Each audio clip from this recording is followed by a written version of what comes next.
Hello, Beb. Hi Beb, ano yan?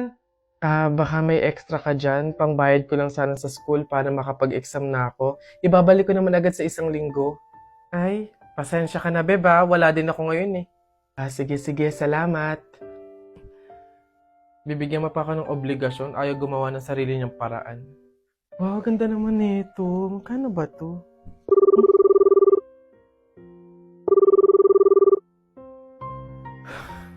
Hello, Beb.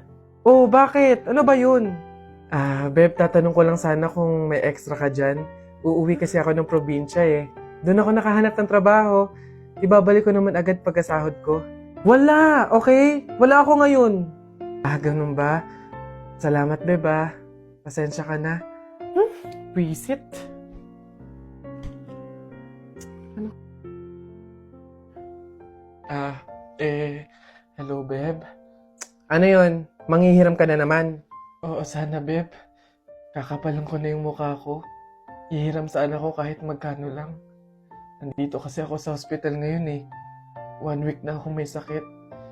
Pandagdag ko lang sana sa pampacheck up ko. Bakit ba lagi ka na lang sa akin lumalapit pagdating sa mga problema mo?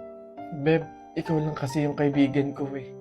Oo, magkaibigan tayo pero hindi ibig sabihin nun ako sasalo ng problema mo.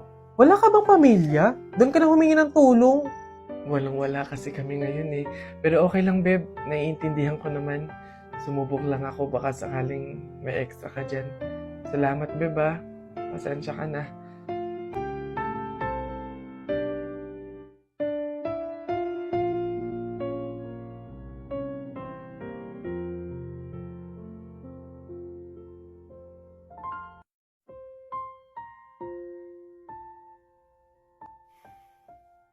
One week nang hindi online si Jennifer, ah.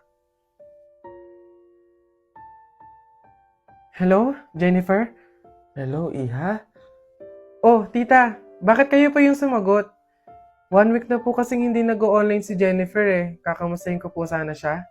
Iha, wala na si Jennifer. Ano po?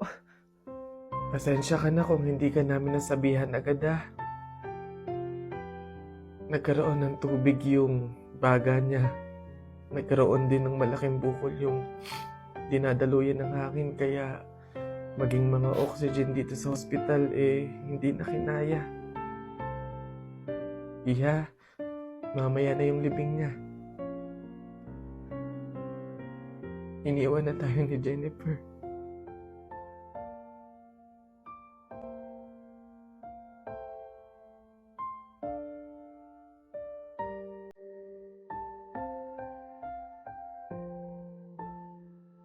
Baby.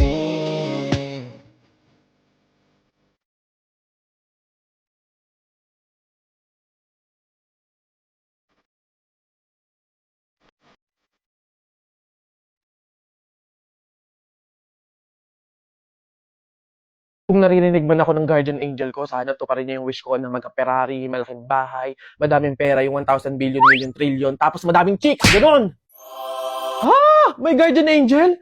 Pumunta ka ba dito para to pa rin yung wish ko? Bago ko to pa rin ang wish mo, kailangan ko munang i-check yung background mo. What?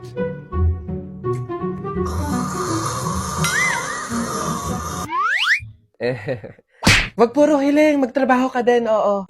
Saan ba ako hahanap ng trabaho? Sa Boss Job! Madali lang humanap ng trabaho dito. Paano? Download and open the Boss Job app, create account, then ilagay ang desired job at makikita mo na kung saan ka pwede mag-apply. May direct chat para connect instantly sa job seekers at employers para mas mabilis mag-apply. Meron ding job matching recommendations dito para sa skills and qualifications mo. Meron ding AI resume analysis to improve your online resume profile and make it more appealing to employers. At ito pa, meron ditong AI CV for a free professional looking resume using Boss Job's AI-powered CV template. Oh, ano pa hinihintay nyo? Galaw-galaw din. Maghanap na ng work by using Boss Job.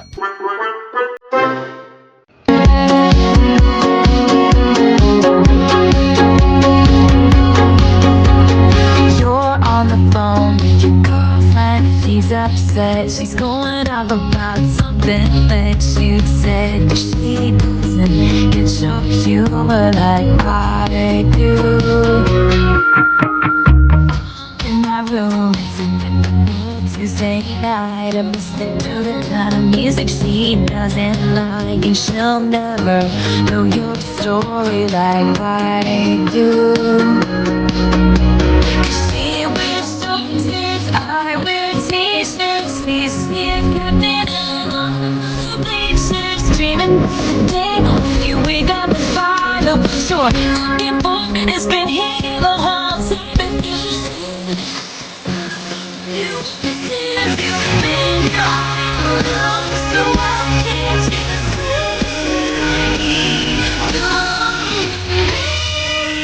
you belong to me. Walk in the street with you in your worn out jeans again, thinking this is how it ought to be. Living on a beach, thinking to myself, isn't this easy? You've got a smile like you love this whole town. I haven't seen it in a while since I brought you down. You say you're fine, I know you've been. Hey, what you doing with a girl like that? Hey, with high heels on your feet. These kids got me places, dreaming of the day when you wake up by the shore. As many years on time, the one who understands you've been here all along. Can't you see? You're with me.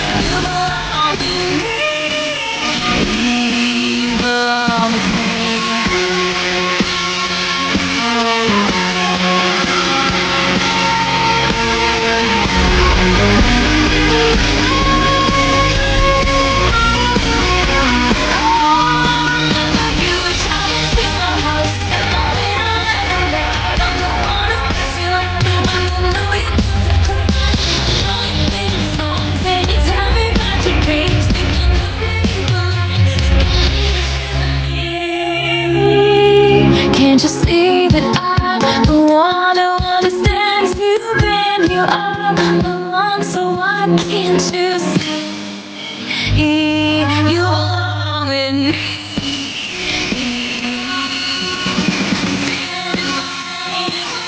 Not your battle all the time. Why couldn't you not know me? You belong with me.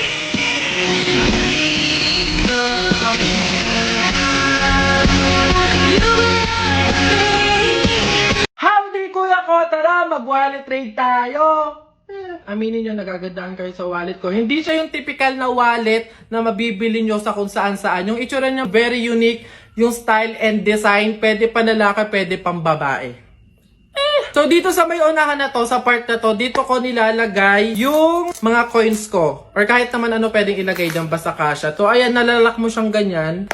Lock na siya, secured na yung laman niyan. Classic and fashion. Kaya talagang legit na very classic, very fashionable mga kuya ko. Mga kuya ko, dito naman tayo sa part na to. Ayan siya. So wag kayo mag-expect na may laman to mga kuya ko. Kasi naghihirap. Wala naman talagang pera. Musmos. So dito muna tayo sa area na to. Area na lang tawag ko. Hindi ko alam yung mga term kasi bobo nga. Hayaan nyo na. So dito ko nilalagay yung cellphone. Imagine wallet, may ilagay mo yung cellphone. Oh, di ba? Very comfortable. Very convenient. May pinaka-zipper sa gitna na pwede mo din siyang lagyan. Kumbaga, another compartment ng wallet na to. Dito ko naman nilalagay yung mga 2x2 ko, yung mga pictures. Ayan, ito yung pictures ng graduate ako na nakabarong. Tapos ito naman yung nakatoga. Mga girls, pwede nyo ilagay dito yung mga clip nyo, yung mga pony nyo, diba? Tapos ito, may 2x2 din dito. Dito ko nilalagay yung mga pictures para secured kapag kailangan natin sa mga biglaang pagpaprocess ng mga papers. So dito naman sa kabilang side, ito, dito ko na nilalagay yung cash ko, mga kuya ko. Halata talagang wala na akong pera. Okay. Tapos dito din yung mga IDs. May lagay ng IDs dito. Sa kabila mga kuya ko, meron ding lagayan ng ID. So kahit ilang pa yung ID mo na yan, pwede mong ilagay yan dito, kasyang-kasya yan lahat dito. Ayun! O ayan mga kuya ko, binibigyan ko na kayo ng pagkakataon na silayan at silipin at tignan mabuti tong wallet na to. Worth it to buy, kumbaga. Huwag na kayo magdalawang isip, i-check out nyo na yan. Andyan na yan, pinrovide ko na sa inyo sa yellow basket sa baba. Go na!